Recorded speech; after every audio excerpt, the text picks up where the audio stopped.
Hello base. चलो अपन आगे पढ़ रहे जो पढ़ रहे थे, जो छोटा छोटा टॉपिक है। और हैप्पी जर्नी। मैं रहूंगा तेरे साथ, ठीक है। परेशान करूंगा तुझे। तो सुन, अपन अब अगला टॉपिक पढ़ रहे हैं जिसको अपन बोलते हैं इम्पैक्टेड वैक्स का प्रॉब्लम।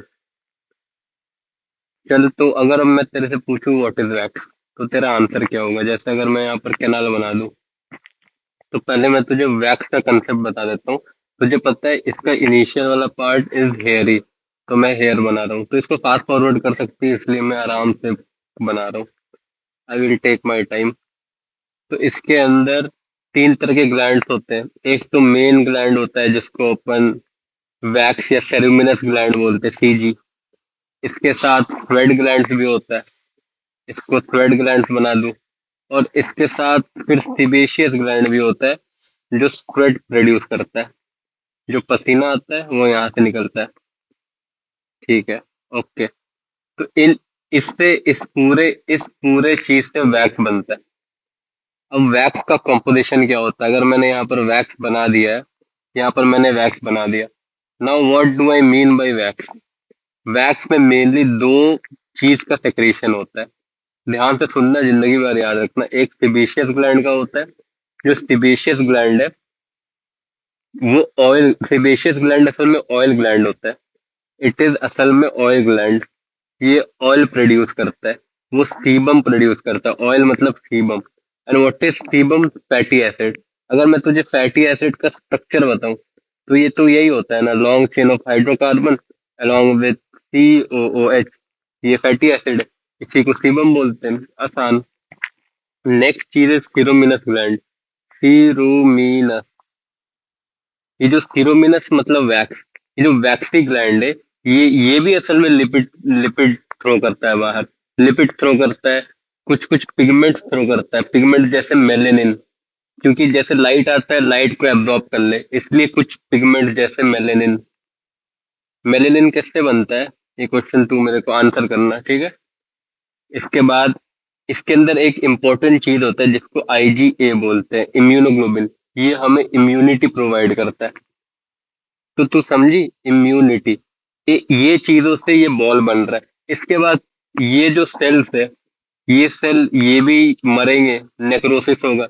ये सेल इसके अंदर जाएंगे। ये जो सेल मैं अंदर अंदर ले जा रहा हूँ, इसको desquamated, desquamated cell बोलते हैं। Squamated cell. What is desquamated cell? Desquamated cells वो सेल्स है जो कि एक्सटर्नल ऑडिटरी कैनाल के सेल्स मर चुके हैं, वहां पर इकट्ठा हो रहे हैं। तो ये डेड सेल्स है। मैं डेड सेल को भी ऐसे ऐसे बना देता हूँ। तो इन पूरे चीज को, अब इस पूरे dead cells plus sebum plus wax, इन तीनों को मिलके मैं वैक्स बोलता हूँ। मतलब जो सेल्यूमिनस ग्लैंड्स का सेक्रेशन है, जो ऑयल है, और जो डेड सेल्स है, इन तीनों से जो मास बनता है उसको वैक्स बोलते हैं। तो वैक्स का फंक्शन क्या है? ये कुछ है तो इसका कुछ तो फंक्शन होगा। What is its function? ये असल में हम लोग को ल्यूब्रिकेशन करता है। अपन चेहरे पे मॉइस्चराइजर क्यों लगाते हैं? ताकि चेहरा ग्लो करे, चेहरा ड्राई ना हो। और मॉइस्चराइजर में ऑयल होता है, तो इसका मेन काम मॉइस्चराइजेशन करना है, उसको मॉइस्चर देना है, ताकि फ्लेकी ना हो जाए स्किन, ड्राई ना हो जाए। दूसरा, इम्यूनिटी मतलब प्रोटेक्शन करता है। मैंने तुझे बोला था अगर किसी के अंदर वैक्स नहीं है तो उसको ओटाइटिस एक्सटर्ना ज्यादा होगा, ठीक है। इसके बाद मैं तुझे एक और चीज बताता हूँ। ये जो सेरुमिनस ग्लैंड है, सेरुमिनस वैक्स लिख दिया है मैंने गलती से, सॉरी मेजर। ये जो सेरुमिनस ग्लैंड है, ये एक और चीज रिलीज करता है जिसको बोलते हैं H+। और इस H+ का सिग्निफिकेंस मेरे को नहीं लगता है तुझे बताने की जरूरत है कि H+ से क्या करता है। Decrease pH. डिक्रीज पीएच की वजह से ये bacteriostatic along with fungi fungistatic, bacteriostatic और फंजीस्टैटिक, ये दोनों बन जाता है। कितना तगड़ा काम कर रहा है, सोच कर देख, है कि नहीं? अच्छा, अगर ये नॉर्मली जितना बन रहा है, और नॉर्मली तुझे पता है जब कोई मैस्टिकेशन करता है तो मैस्टिकेशन के कारण ऊपर से प्रेशर आता है। जब तू अपना ऊपर नीचे मुंह करना, ऊपर नीचे मतलब मैस्टिकेट करने की कोशिश करना, तुझे तुझे लगेगा कि तेरा ईयर ड्रम कंप्रेस हो रहा है। ईयर ड्रम मतलब एक्सटर्नल ऑडिटरी कैनाल कंप्रेस हो रहा है। तो नेचुरली ऊपर से प्रेशर आता है जब अपन मैस्टिकेट कर रहे हैं और ये बाहर निकल जाता है, और ये बाहर निकल गया कोई दिक्कत नहीं होता है। और मैं तुझे बोल रहा था कि we should never use earbuds, क्योंकि ईयरबड्स का एक टिप ऐसा होता है ना, ऐसा टिप होता है, अगर मैं इस चीज को यहाँ डालूंगा, इसके साथ में इसको और अंदर की तरफ पुश कर रहा हूँ, इसका मैं कुछ अच्छा तो कर नहीं रहा हूँ। उल्टा तुझे एक और चीज पता है, जो बोनी वाला कैनाल है वो नैरो होता है, वो कुछ ऐसा होता है, वो बनाने के लिए तो मैंने स्ट्रेट बनाया, लेकिन मैं नैरोअर पार्ट में इस ईयर वैक्स को पुश कर रहा हूँ। तो कभी भी यूज नहीं करना चाहिए किसको, ईयरबड्स को। ईयरबड्स मतलब जो बड्स यूज करते हैं। ओके, अब क्या क्या रीजन हो सकते हैं कि what could be the reason for increase excess formation, increase wax का क्यों हो सकता है, क्या क्या रीजन हो सकता है। एक, ड्यू टू नैरो कैनाल।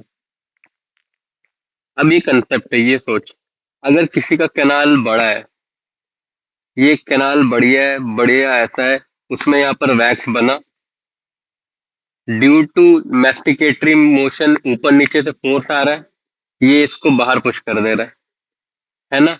लेकिन अगर इस कैनाल को मैं छोटा कर दूं, इस कैनाल को अगर मैं छोटा कर दिया, तो ये यहाँ पर फिक्स हो जाएगा। अब ऊपर से जब यही वाला मोशन लेके आऊंगा मैं, अब ये बाहर जाने में रेजिस्ट करेगा, तो हो सकता है कि ये ओवरग्रो कर जाए। तो इसलिए अगर किसी भी कारणवश, इसलिए किसी भी कारणवश अगर नैरोइंग, अगर नैरोइंग ऑफ पीएसी हुआ, तो वहां पर वैक्स एक्यूमुलेट हो जाता है, और वैक्स एक्यूमुलेट होगा, इसी का रीजन मैं बता रहा था तुझे, वैक्स एक्यूमुलेट क्यों हो रहा है। एक, दूसरा, अगर इंक्रीज स्वेटिंग हुआ, किसी को ज्यादा स्वेटिंग हो रहा है, जब ज्यादा स्वेटिंग होगा, तुझे पता है वहां पर स्वेट ग्लैंड ये तीनों गुच्छे में है, अगर ज्यादा स्वेटिंग होगा तो ज्यादा सेरेब्रस ग्लैंड वर्क करेंगे, ज्यादा ये भी वर्क करेगा, तो सब साथ में वैक्स ज्यादा बनाएगा, तो ज्यादा स्वेटिंग भी अच्छी चीज नहीं है। तीसरी, अगर किसी को ऑब्स्ट्रक्टिव लीजन है, अब तू सोच कर देख, ये ईयर कैनाल है, और यहाँ पर मैंने कुछ ट्यूमर हो गया, इस बंदे को इधर ट्यूमर हो गया, यहाँ पर ट्यूमर हो गया। अब तू क्या क्या तुझे लगता है कि ये चीज बाहर निकल सकती है, इसको अब इसके फ्लो में ऑब्स्ट्रक्शन आ गया, तो मैंने वही लिख दिया, obstruction to flow to EAC. सब लॉजिकल है ना। बस लास्ट में, अगर किसी ने ज्यादा स्क्रैच किया, एक्सेस स्क्रैचिंग, कोई दिमाग खराब है किसी का, अपना उंगली कान में घुसेड़े रहता है, तो वो एक्सेस स्क्रैच करेगा पीएसी को, इससे क्या दिक्कत हो सकती है बता। जो डेड सेल्स है, जो जो डेड सेल्स है उसका मात्रा बढ़ जाएगा। कौन से डेड सेल्स, डिस्क्वामेटेड सेल्स, तो इसके कारण इंक्रीज वैक्स बनेगा, और वैक्स ज्यादा बन रहा है। मैं बस तुझे रीजन बता रहा था कि वैक्स क्यों ज्यादा बन रहा है। एक, नैरो कैनाल है, बाहर निकलने में दिक्कत, ब्लॉक कर दो दिक्कत, स्वेटिंग ज्यादा है दिक्कत, अगर कोई स्क्रैच कर रहा है तो ये वाले जो सेल्स है, यहाँ वाले जो सेल्स है, ये जो सेल्स है, ये सेल्स भी बाहर निकल जाएंगे। अपन इसको जान करके बाहर निकाल रहे हैं, ये निकल के तो वैक्स ही बनाएंगे, अगर मैंने इसको निकाल दिया तो this will also form wax. Did you get it. अगर कुछ भी डाउट हो तो मेरे को मैसेज कर देना, मैं तुझे वही समझा दूंगा, ठीक है। मैं तेरे पास ही हूँ, फिक्र मत कर, ठीक है। ओके, दूसरा देखना, अब साइंस एंड सिम्टम क्या होगा अगर मैंने किसी का ईयर वैक्स खराब कर दिया। अब मैं फिर से एक और डायग्राम बना रहा हूँ, डायग्राम ही डायग्राम खेलेंगे बेस्ट। ये this is our external auditory canal, this is our ear drum, ear drum है, ये मेरा क्या है ये बता, हैंडल ऑफ मेलियस। अब मेरे को पता है इसके अंदर ये मिडिल ईयर है, मेरे को इससे मतलब नहीं है। तुझे पता है यहाँ पर वेस्टिब्यूल होता है, पता है ना। नहीं पता है तो बहुत बुरी बात है, पता होना चाहिए। तो वेस्टिब्यूल है, यहाँ पर दो कैनाल होते हैं, सेमी सर्कुलर कैनाल, और यहाँ पर कॉक्लिया होता है, यू नो दिस थिंग्स। अब मैं क्या कर रहा हूँ, यहाँ पर वैक्स बना रहा हूँ। वैक्स किसी ने बर्ड लेके अंदर की तरफ इसको खरोच दिया, ये वैक्स है अंदर की तरफ। ओ माय गॉड, मेरा वैक्स ही उड़ गया। वैक्स नहीं उड़ना चाहिए था, वैक्स है ये, दिस इज वैक्स। अब देख साइंस एंड सिम्टम्स क्या क्या दिक्कतें क्या क्या हो सकती है, मैं ये बताऊँ। साइंस एंड सिम्टम्स क्या हो सकता है? एक ब्लॉक, उसको लगेगा कि उसका ईयर ब्लॉक्ड है, तू गेस कर सकती है। वो बोलेगा मेरा ईयर ब्लॉक्ड है। वो बोलेगा मेरे को कम सुनाई दे रहा है, क्योंकि आवाज आएगा डिफ्यूज हो जाएगा। तीसरा टाइनिटस। टिल्टस मतलब अजीब आवाजें आएंगी उसको, क्योंकि अगर इसने जाके इसको धड़ाम से मार दिया, अगर इसने इसको मारा, तो तुझे लगता है उसको, वो बैठे बैठे उसको म्यूजिक सुनाई दे रहा है, अजीब अजीब तो आवाजें सुनाई दे रही है, उसको टाइनिटस बोलते हैं। उसके बाद इसको पेन हो सकता है। क्यों पेन हो सकता है? क्योंकि आजू बाजू जो नर्व होंगे वो भी तो स्टिमुलेट होंगे, है ना? और सुन, अगर ये पोस्टीरियर साइड ऑफ कैनाल को स्टिमुलेट कर दे, पोस्टीरियर साइड पे एक नर्व है, जिस नर्व का नाम है, ये जो नर्व है, इस नर्व का नाम है वेगस नर्व। तुझे पता है वेगस नर्व एक और मसल को सप्लाई करती है, जिसको, जो कि हमारे यहाँ पर क्या बोलते हैं? क्या बना रहा हूँ मैं? क्या तू गेस कर सकती है? शायद तू ये गेस नहीं कर सकती है। ये लैरिंग्स का मसल बनाना की ट्राई कर रहा था मैं। Laryngeal muscles. ये लैरिंजियल मसल्स को स्टिमुलेट कर देगी। अगर ये लैरिंजियल मसल्स को स्टिमुलेट कर देगी तो मेरे को खांसी हो जाएगी। तो अगर ज्यादा वैक्स है तो मेरे को खांसी हो सकती है। दूसरा, वेगस से मेरे को सिंकोपी हो सकती है। मेरा हार्ट रेट कम हो सकता है, डिक्रीज इन हार्ट रेट। मेरे को सिंकोप हो सकता है, क्योंकि ये डायरेक्ट हार्ट को स्टिमुलेट करती है। स्टिमुलेट इन द सेंस की पैरासिम्पथेटिक सप्लाई देती है। तो मैं इसका सिम्टम में ये भी लिख सकता हूँ कि रिफ्लेक्स कफ हो सकता है। मैं इसका रीजन नहीं बताऊंगा, क्योंकि ड्यू टू, मैं बस वेगस लिख रहा हूँ, due to 10 vagus nerve stimulation. इसके बाद अगर यहाँ पर मैक्रोफेज आ गया, मैक्रोफेज बोला कि नहीं अब तो मैं तो खाऊंगा इसको। जब मैक्रोफेज खाएगा, मैक्रोफेज इतना बड़ा एंटिटी के तो नहीं खा सकता है, तो इस जगह ये जो चीज बना रहा हूँ, ये ग्रैन्युलोमा फॉर्मेशन कर देगा। तो ओटोस्कोप में अपन को ग्रैन्युलोमा दिख सकता है। समझ में आया बेस्ट? ये भी दिख सकता है, ये हो रहा है अभी तक। वैक्स का ये इम्पैक्ट है। समझी? ओके, अपन इसको ठीक कैसे करते हैं, ये देख। एक एक अब मैं इंस्ट्रूमेंट बता रहा हूँ। इस इंस्ट्रूमेंट का नाम है, इसको बोलते हैं अपन सिम्पसन ऑरल सिरिंज। ये साइंटिस्ट था, उसने अपना नाम दे दिया। प्लीज इसको याद रखना, सिम्पसन ऑरल सिरिंज बहुत कॉमन यूज होता है। इसका ये चैम्बर है, इसका क्वांटिटी 120 से 140 ml होता है। ये नोजल होता है, ये यहाँ से पुश करते हैं, पानी ही पुश करते हैं। ठीक है, अपन क्या करते हैं, इसको, कोई बंदा है, उसके मैं पहले तो बुल करूंगा। What is pull? Backward upward laterally, ताकि उसका ऑडिटरी कैनाल स्ट्रेट हो जाए। फिर मैं इसके अंदर पानी घुसेड़ दूंगा ताकि वो निकल जाए। और पानी में कैसे घुसेड़ूंगा, अब मेरे को तुझे बताना है। एक और चीज बताना है मेरे को तुझे। इसी डायग्राम को कंटिन्यू करता हूँ मैं। ये ओ, किसी को भेज मत देना ये वीडियो, ठीक है? It will not be nice.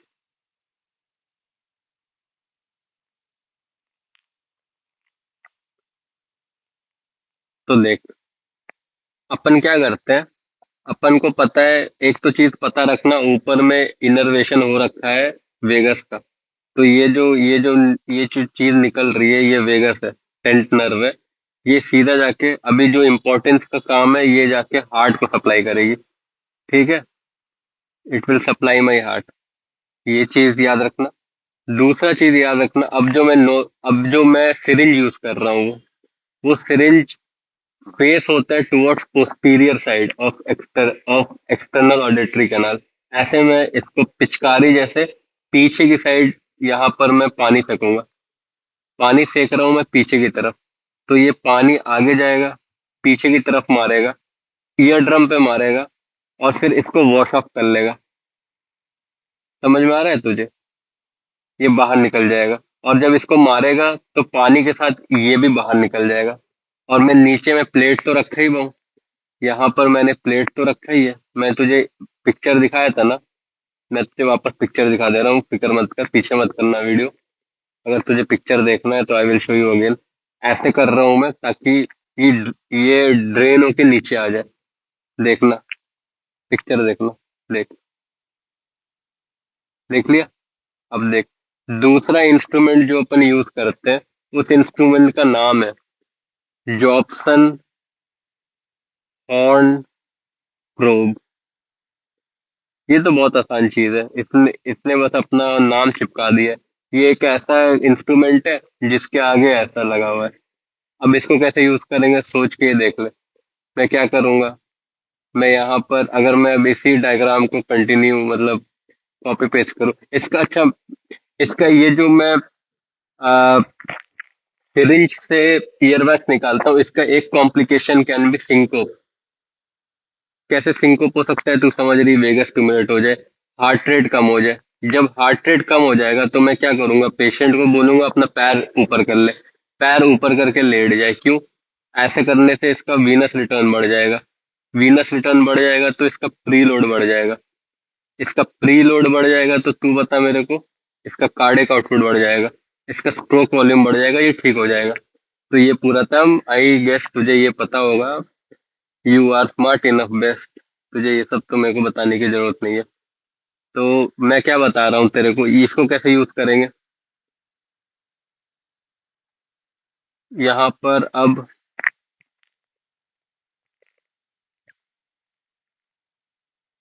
हाँ तो मैं ये वाला जो अपना नेक्स्ट इंस्ट्रूमेंट था जिसको मैं बोल रहा था, जॉब्सन हॉर्न प्रोब, इसमें ऐसे वो लगा हुआ है।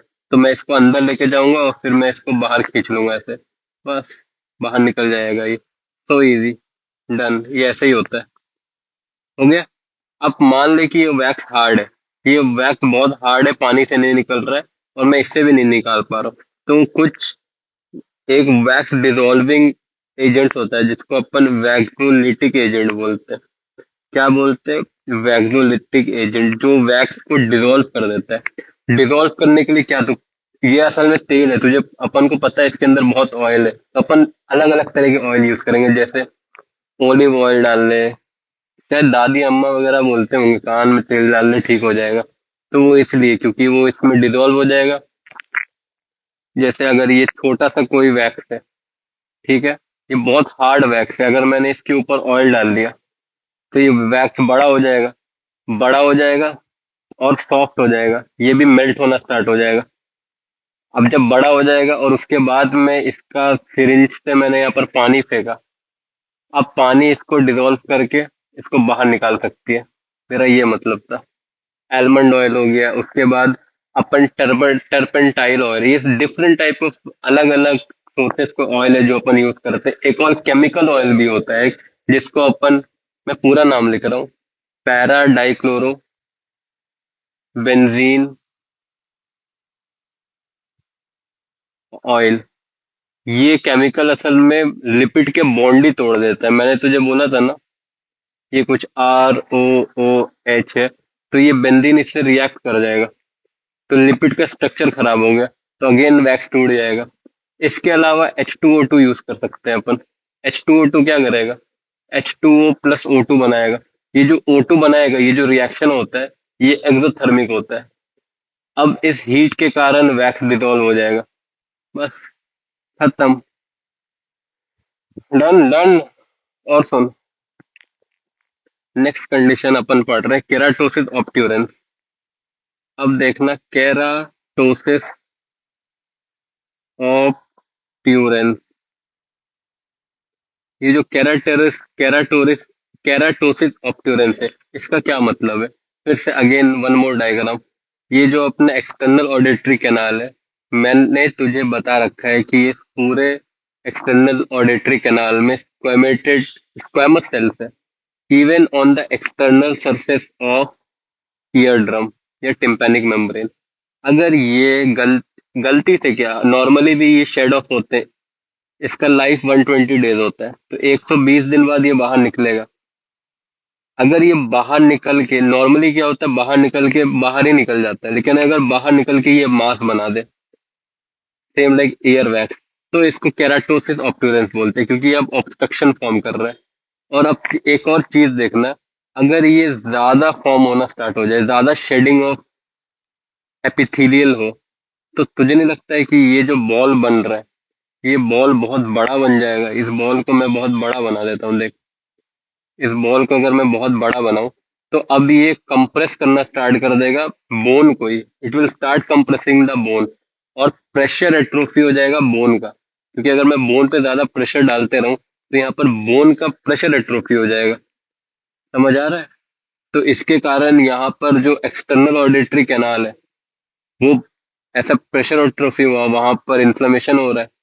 तो ये कुछ वाइडेंड, ये जो चीज मैं बोल रहा हूँ, ये जो चीज हुआ है, ये जो बुरी चीज हो रखी है, इसको बोलते हैं अपन वाइडेंड ईएसी। क्यों हुआ? प्रेशर एट्रोफी के कारण।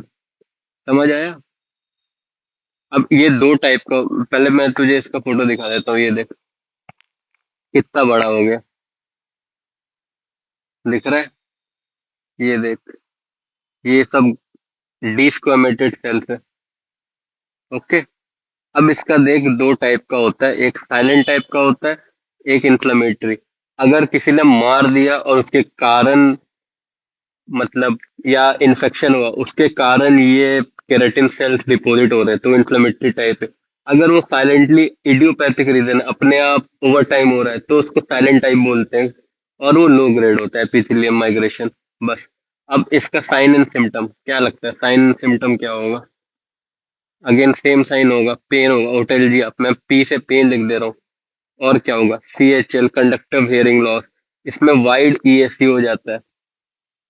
और क्या होगा? वाटरी डिस्चार्ज हो सकता है। क्यों? क्योंकि वहां पर इन्फ्लेमेशन हो रहा है। अगर बोन टूटेगा तो वहां पर पस सेल तो आएगा ही, और डिस्चार्ज हमेशा वाटरी होगा। यहाँ पर म्यूकोइड डिस्चार्ज नहीं हो सकता, म्यूकोसरी नहीं है। Okay, this is keratosis obturans. अब अपन लास्ट टॉपिक पढ़ने जा रहे हैं, जिसको अपन बोलते हैं ऑस्टियोमा और एग्जोस्टोसिस। ठीक है, बहुत आसान है, नाम गंदा लग रहा होगा तुझे। सबसे पहले मैं ऑस्टियोमा बताता हूँ तुझे, मजे आ जाएंगे तुझे ये भी सुन के। ऑस्टियोमा, ऑस्टियो मतलब बोन होता है, ओमा मतलब कैंसर होता है, मतलब बिनाइन कैंसर और बिनाइन ट्यूमर।